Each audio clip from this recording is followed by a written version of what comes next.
The girl hurriedly walked into the sauna room, quietly leaving a small gap in the door. The men inside noticed her, walked up behind her, and suddenly slammed the door shut, scaring Mary. Then, they all began to enjoy the sauna together. But not long after, Mike, who had been drinking, needed to use the bathroom. Unfortunately, as he stepped out, he kicked over some items near the door and casually placed a wooden ladder on top of it. This small action would soon bring disaster to his friends. Meanwhile, the temperature inside the sauna kept rising, and Lucy, unable to withstand the heat, wanted to leave, but she found that the door wouldn't open.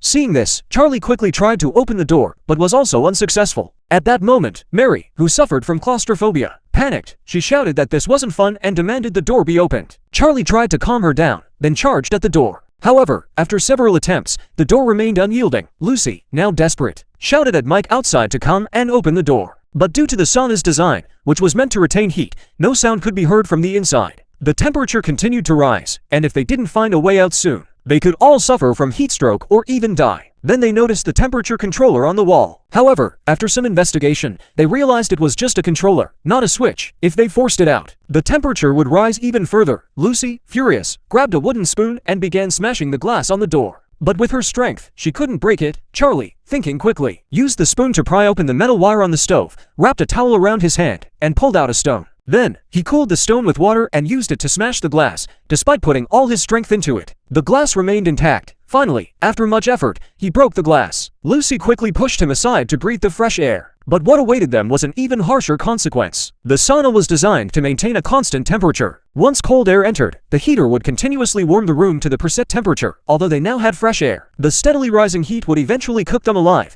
At that moment, Charlie had another idea. He wrapped the stone in a towel and threw it out the window, hoping to use the stone to hook the wooden ladder outside the door. But after trying several times, it became clear that this method wouldn't work. He then noticed the wall-mounted light. If he damaged the wiring, maybe the temperature controller would fail. He first unscrewed the light bulb and then used the spoon wrapped in a towel soaked in water to touch the wires. The electric shock sent him flying across the room, his body convulsing on the floor. Mary rushed to help him up, relieved that he wasn't in any serious danger. Just as they were about to give up, they suddenly heard the sound of a dog barking outside.